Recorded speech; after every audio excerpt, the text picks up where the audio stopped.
Hey, it's Anna. Welcome back to my channel, and today I want to talk about every single book that I'm excited for in 2025, at least the ones that I could most definitely remember or did a little bit of research on. I'm sure there's more beyond this that I'm excited about, but these were the ones that I could think of, and frankly, there's a lot on here in my opinion, so I feel like it's a pretty good comprehensive list, and I am very lucky to already have either read some of these books, have early reader copies of these books, or just know that I'm going to get them this year, so I feel very fortunate for that fact. So let's go through the list, starting off strong with a book that actually comes out today that I have already had a chance to read, which is Megan Lally's No Place Left to Hide. Megan Lally debuted last year with That's Not My Name. I loved that one, gave it 5 out of 5 stars. In No Place Left to Hide, I gave it a 4.5 out of 5 stars, so I've already read it. You are following a girl as the town kind of has this sense of mystery around her, even though she's been cleared for a crime that she was accused of. However, there are some people that believe that she has not faced enough retribution for that crime that they believe she committed, even though the main girl's like, no, I didn't commit the crime. And you have a lot of high-speed chasing on a highway. It's a lot of tension. Everything needs to be figured out before this high-speed chase comes to a deadly ending. So I thought it was overall very good. I didn't think it was as good as That's Not My Name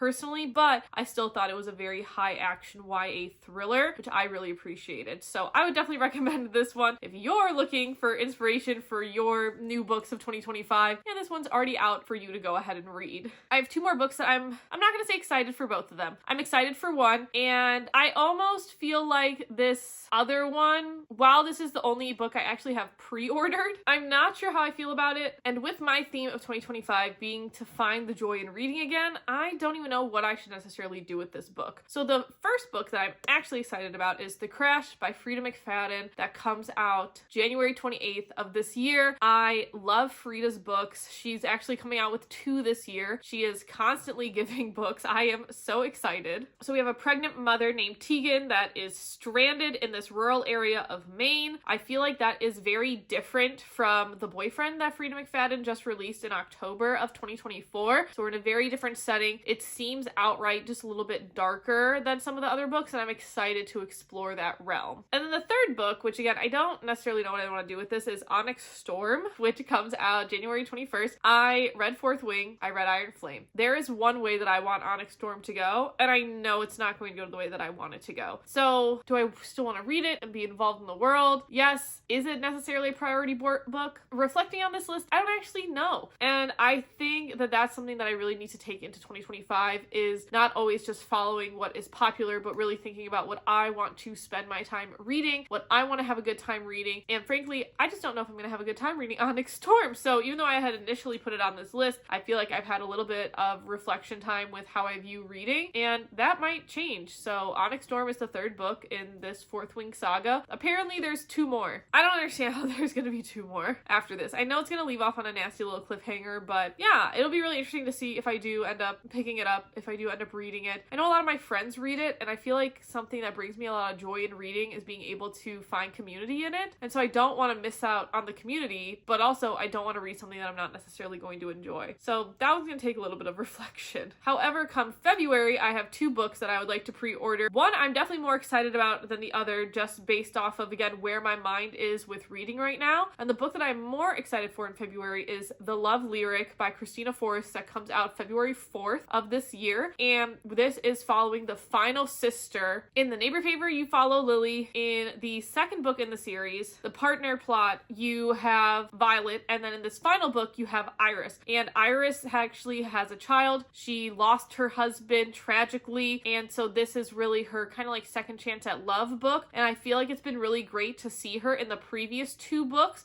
and now to have her own love story. I really also love Christina Forrest's writing. I listened to The Neighbor Favor, loved that, 5 out of 5 stars in 2023. I read on my ebook The Partner Plot, gave it a 5 out of 5 stars. So I'm expecting nothing less from The Love Lyric, and I'm really, really excited to get to that one. The second book that I'm not as excited for, I'm a little hesitant on, is Deep End by Ali Hazelwood. I just need to almost like physically go to a bookstore and just see if there is a similar warning to what Ali put at the beginning of Not in Love. And if there is a similar warning, I'm honestly probably not going to spend my time on this one, because Not in Love was Ali's release in 2024. It stepped away from that STEM world that I think a lot of people started to know Ali for, with Love, theoretically, The Love Hypothesis, Love on the Brain, like that STEM series. So about getting into the deep end, I know it's like an athlete-swimmer relationship, I think. Or there's swimming involved, which I have a general interest in swimming, so I feel like I'm a little more inclined to like that book. But if it's another one of those erotica books similar to Not in Love, I honestly think I'm going to pass it. I do need to do a little bit more research. I was initially excited to see it come out, but again, since I'm revisiting my taste and what I want to spend my time on reading, I guess that we're just gonna see. There are 3 books in March. One I already have an advanced reader copy of, which is Summer in the City by Alex Astor. This is her adult romance debut, and I'm really excited to see Alex Astor write in this format. She's most famously known for Lightlark and Nightbane and Skyshade, that entire fantasy romance YA series, so it's going to be interesting to see her take on an adult romance book, which again, I already have access to it. No excuse to have not read it yet, but I just haven't. So I'm really, really excited to see that one. I love seeing authors branch out into new formats, so that's a book that I actually feel really excited to read about, even though I don't fully know the plot. I know Alex uses a lot of tropes in her marketing, and I don't always like to go in knowing what tropes to expect, so I have avoided a lot of the marketing for Summer in the City. And Summer in the City comes out March 25th. Earlier in March, though, we have Oathbound by Tracy Deonn, which is the 3rd book in the Legendborn cycle. I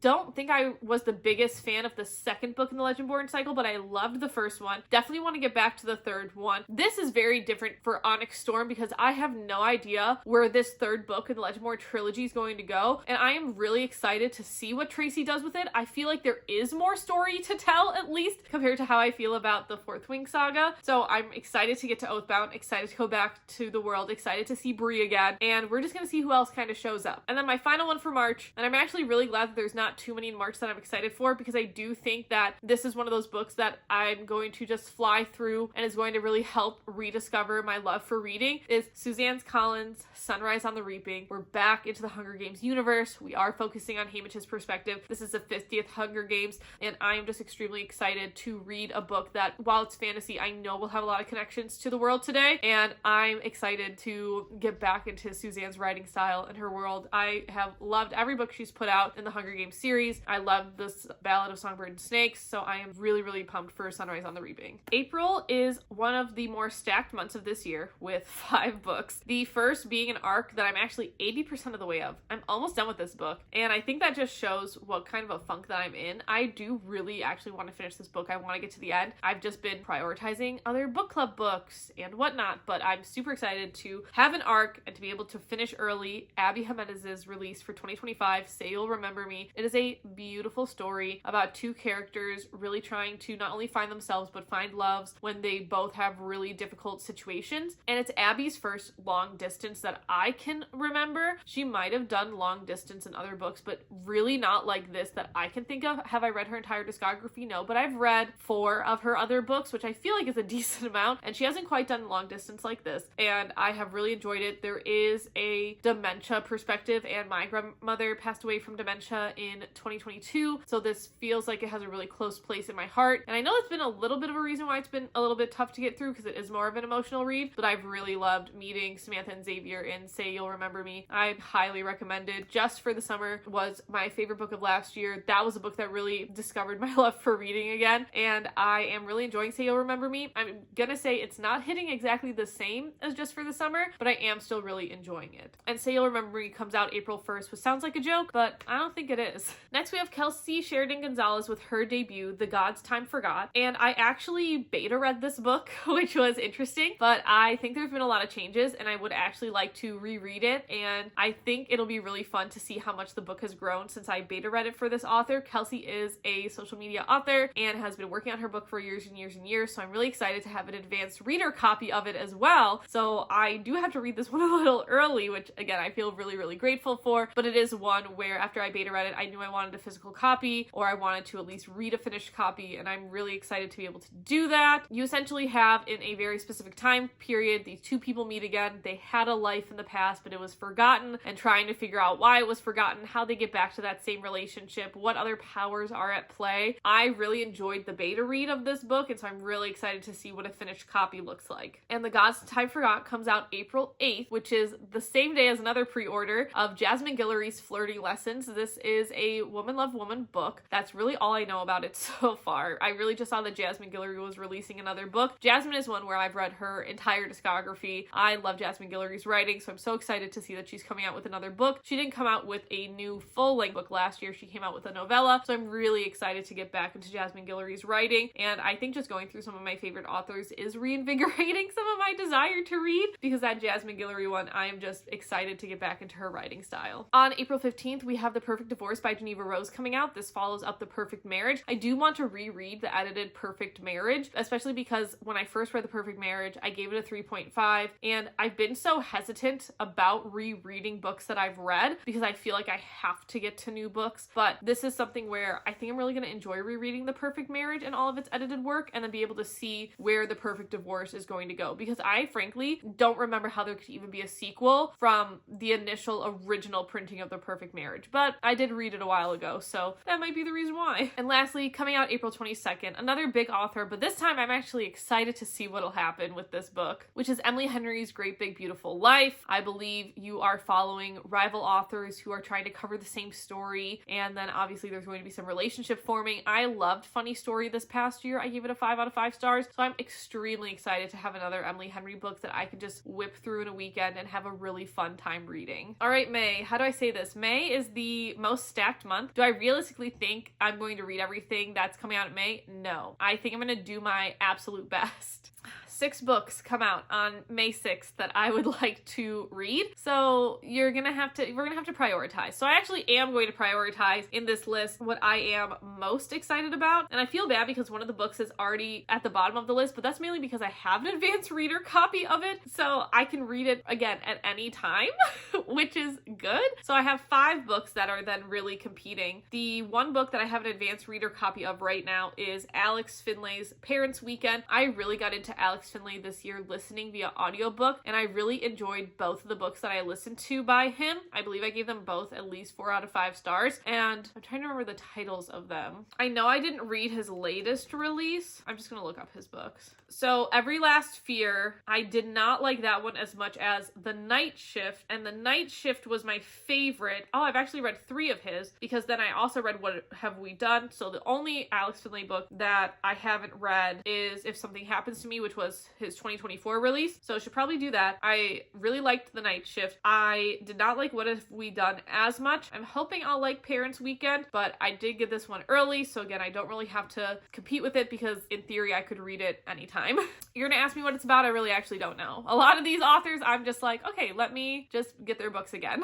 Getting the Alex Finlay one out of the way, I have 5 other books. The books that I am most excited for coming out on May 6th is The Thrashers by Julie Soto. It's a YA thriller. I love seeing authors do different things. I know Julie did a lot of fan fiction writing before, so people might be more familiar with her work. I am not. I've just read Forget Me Not, and I think it's like a Love Song is the second book. I'm really forgetting the 2 books right now. Excuse me for that. But I met Julie last year, so I'm excited to read The Thrashers by her, and I just really love YA thrillers as a genre. So that's definitely why it's the first one that I'm most excited for to come out that day. The second one is going to be Frida McFadden's The Tenant, so another Frida thriller. I feel like Frida is just a reliable author that I love reading. I don't know what The Tenant is about. Oopsie daisy. I just know it's the second one she's releasing this year. The third book that I'm most excited for is Sweet Chaos by Tracy Wolff. This is the sequel to Sweet Nightmare. I read Sweet Nightmare earlier this year. I think Tracy's writing style and her creativity is spectacular. She wrote the Crave series, so this is a spin-off from the Crave series where you see some familiar characters, but you're following Calder Academy, where they're actually trying to downplay these creatures' powers, and in Sweet Nightmare you kind of see the result of what happens now when kind of the elements are going against these creatures. And so that, I believe it's just going to be a trilogy, so I'm excited to get back to Sweet Chaos and see where we are, because there was a pretty big cliffhanger at the end of Sweet Nightmare. And then the fourth book that I'm actually most excited about is Tia Williams' Audrey and Bash Are Just Friends. And I looked up the description of this because I wasn't really sure if Tia Williams was going to be an author that I continue to read because of her release last year with A Love Song for Ricky Wilde. It wasn't an enjoyable book, but after reading the description, which I'll read to you, I was really sold on continuing to want to read Tia Williams. We have Meet Audrey, junior class president, debate team captain, unofficial student therapist, desperately in need of a good time. Meet Bash, mysterious new senior, everybody's crush, tall, floppy, great taste in jewelry, king of having a good time. It's the last day of school at Cherish Prep, Brooklyn's elite academy, and Audrey Mercy's more life is a mess. Her dad canceled her annual summer visit to his Malibu beach house. Now she's stuck in a claustrophobic apartment with her mom, mom, stepdad, and 1-year-old sister, aka the Goblin Baby. Under these conditions, she'll never finish writing her self-help book, i.e. The Key to Winning Over Stanford's Admission Board. Cut to Bash Henry. Audrey hires him to be her fun consultant. His job? To help her complete the Experience Challenge, her list of 5 wild dares designed to give her juicy book material. She'll get inspo, he'll get paid, everybody wins. He isn't boyfriend material, and she's not looking for one. Can they stay professional despite their obvious connections? We have seen Audrey before in the 7 Days of June, so I love the 7 Days of June. A Love Song for Ricky Wilde kind of threw me off, so I'm excited to get back to this world. I just think magical realism for me, which is what A Love Song for Ricky Wilde was, is so hit or miss, and I was nervous about what this next release, but since we're, more focused on teens, there are tasks involved. Those are some things that I like to see in books, so I'm very excited for that one. And then the 5th book is going to be Carley Fortune's One Golden Summer. I loved Carley's first 2 books. The 3rd book was kind of iffy for me, so that's why leaving this a little bit lower. I'm not at the point where I'm debating taking Carley off my auto buy author list, but if One Golden Summer doesn't hit the same, I might. I'm still excited to have so many authors that I really love to pull from, but yeah, I don't know. This book is definitely going to be kind of determining if I continue to be a Carley fan or not, which is kind of why I've avoided looking up anything related to it. And then coming out May 13th is Can't Get Enough by Kennedy Ryan. This is the 3rd book in the Skyland series. I loved the first 2 Before I Let Go, and this could be us. So Can't Get Enough, I am anticipating being another 5-star read, and I'm extremely excited to see Hendrix' journey. Hendrix has been a character in the previous 2 books that you have seen around. It's following, a group of 3 friends. I'm really excited to see Hendrix and just learn more about her extravagant lifestyle, what a relationship really looks like for her, and what this book is going to relate in. I'm really excited that doesn't come out on the 6th because I definitely want to focus on this one. I feel like Kennedy Ryan is an author that I also need to just read more of because I love her writing style, I love her content, and I'm really excited she's coming out with another book this year. June,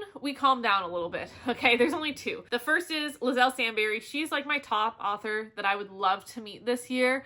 If she is able to do a tour or anything, I would definitely go the distance to see her. She is an author that I absolutely adore. I've read her entire discography, and I'm so excited for A Mastery of Monsters. I just cannot wait to get my fingers on it. I can't wait to add it to my shelf. I just love everything Lizelle does, and I'm sure this one's going to be another knockout of the park for me personally. Do I know what it's about? No. I just trust Lizelle with my life. And that comes out June 3rd. And then on June 17th, we have Ashley Poston's Sound Like Love, which I am kind of viewing this as the same as Carley Fortune, where I really liked Ashley's first 2 books that I read by her, Dead Romantics and 7 Year Slip. A novel love story was not in for me. Sounds Like Love, I haven't looked too much into it again. I'm just gonna see where the wind takes me, and this will kind of decide where I stand on the whole Ashley Poston auto buy, not auto buy. So 2 authors this year kind of up for contention, especially in the year of rediscovering my joy for reading. I think I gotta think about what authors I want to devote my time to. In July though, 2 authors that I do not have a single doubt in. I met both of them last year, and I'm excited to continue to support them. Number 1 is Holly Jackson's Not Quite Dead, comes out July 22nd. Again, I have no clue what it's about, but it's gonna come out, and I'm going to read it, and I'm probably going to enjoy it. And then coming out July 29th is Glorious Rivals, the sequel to The Grandest Game. You are following the same people in The Grandest Game who were competing on this island for a chance at untold riches, and this is the 2nd part to that novel. So I'm really excited. Don't want to give any more spoilers away than that. In August, we only have one that I actually already have an advanced reader copy of, which I feel really grateful for, which is Yulee by S.J. Jones. This is the 3rd book in the Guardians of the Dawn series. I really liked Zara. I really liked Ami, which came out last year. And now I'm really excited to have Yulee, and I'm excited to be able to read this really at any point in time. I think S.J. Jones is becoming an author that I know I'm going to go into her books, and I don't think the writing style is necessarily perfect for me, but I think it really gives me an opportunity to learn a new fantastical world with this writing style, and I feel like that's what keeps pulling me in. I think the world is so creative. I love meeting all the different people, so I'm excited to get to Yulee at some point this year, probably before August. Then in September, there are actually 3 books, a little more stacked than I thought for September. We have Espiritu, I'm probably saying that wrong, by Aiden Thomas, that comes out September 16th, which I am extremely excited for. This is the sequel to The Cemetery Boys. You follow a kind of new perspective, I would say, in this second book, but I'm very excited to get to it. So definitely read Cemetery Boys before Espirito comes out. And then we have Hafsa Faisal's A Steeping in Blood comes out September 25th. This is one too where I don't know how I'm going to feel about continuing to read books by Hafsa Faisal after this, because I read We Hunt the Flame and We Free the Stars, and I didn't like the second book as much as the first. I read A Tempest of Tea, and it was just so abrupt, the ending, that I was very thrown off of it, and it was sold as a heist book, but the heist was so not focused. I'm still curious at what happens, because I think Hafsa is extremely creative, but I just don't know if the writing style is going to continue to be something for me, so I'm curious where this book is going to go. So it is one that I'm keeping an eye out for in September. Then we have Yume Kitatsu. My favorite sci-fi writer is releasing Salt Crop in September on the 30th. I don't know what it's about. I don't really care. I'm gonna read what she puts out. I loved The Deep Sky. I love The Stardust Grail. Those are her entire discography so far, so I'm excited to continue to be a fan, and I'm hoping I get that one early. We'll see. I got a physical copy last time of The Stardust Grail, which I was so grateful for, but I've kind of taken a little bit of a social media break on pretty much all other platforms except YouTube, and so I don't fully know when I'm coming back, and so I don't know how that's going to affect this year, but we're just gonna have to see. And that's the first time I've kind of said that out loud. I haven't really told anybody. I just kind of stopped when I ran out of ideas. I haven't had as much creativity for other platforms. I really love the long form sitting and talking videos, so that's why we're on this channel. So if you're watching this,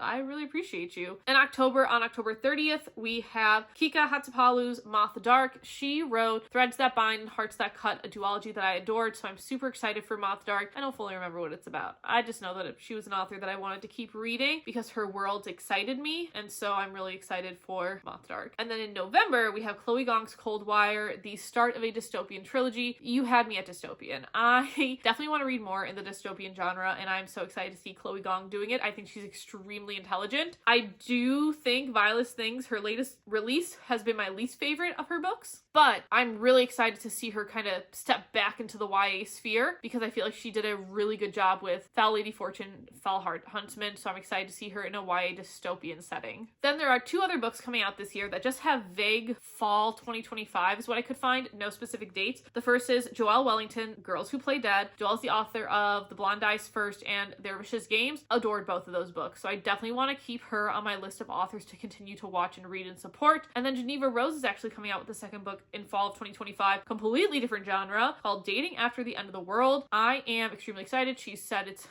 around a zombie apocalypse, and she had a lot of fun writing the book, and so I'm really excited to keep up with Geneva. She's becoming an author that I think, because I see so much in person too, I feel like it really gives me a good connection to reading, so I'm excited to continue to support her work. There are 4 other authors that I'm watching that I haven't seen anything official about any other books. The first is Hamada Amil. He wrote Wander in the Dark and The Black Queen, both YA thrillers that I loved this year, and if he comes out with something else again, I'm going to definitely buy it. We also have Christina Lauren, the author duo who's written books like The Paradise Problem, Tangled Up in You, a lot of romances, and I'm assuming they're going to release another book this year, but I haven't seen anything official. We have Angeline Booley, who wrote The Firekeeper's Daughter and Warrior Girl on Earth. Adored both of those books. I know she's coming out with a 3rd and a 4th book, but there's no more official word beyond that. But if Angeline Booley writes it, I'm going to be reading it, so I hope she comes out with one this year, but I haven't seen anything official as of the day I'm recording this. And then lastly, Alex Michaelides. I assume he's gonna come out with a 2026 release. I think it's usually a 2-year cycle for Alex's books. He wrote The Silent Patient, The Maiden, and The Fury, but I also could be wrong about that. But I haven't seen anything that says he's coming out with a 2025 release, but I'm definitely keeping my eye out. And then, to round out the video, talking about finding the joy in reading, I actually already know what the first book that I want to pre-order in 2026 is, and that is Victoria Aveyard's The Tempest. I'm extremely excited for this pirate adult fantasy. I think Victoria's gonna knock it out of the park, especially after Realmbreaker. I think she's going to just absolutely start dominating, and I am so grateful to have met her this past year. I am so excited to get that book in 2026. I have a lot of books to get through in 2025, but I'm already thinking about 2026 thanks to Victoria Aveyard. So those are the books that I want to pre-order. Obviously, I have some mixed feelings about some. I'm really excited about some others. I don't know a lot about others, but that's okay. I think it's really exciting to look forward to 2025, and we'll see how many of these I actually actually get to. There are some, like I said, I'm not exactly sure about how excited I am after reflecting on this list, but others I am definitely seeing myself going to a bookstore, getting it on release day, and reading it almost instantly. So let me know what pre-orders you're excited for 2025. I don't need to add more to my list personally, but I just might if you sell me on it. And then I will just kind of see where this year takes me in terms of content. I want to reorganize my books, kind of do a refresh with this new finding joy in reading again in mind, and then we'll just kind of see what happens from there. I kind of have a vague idea forming, but I don't know if that's gonna like negate the point of what I'm forming. You'll see probably in a few weeks. So thanks for watching, and don't forget to keep on reading.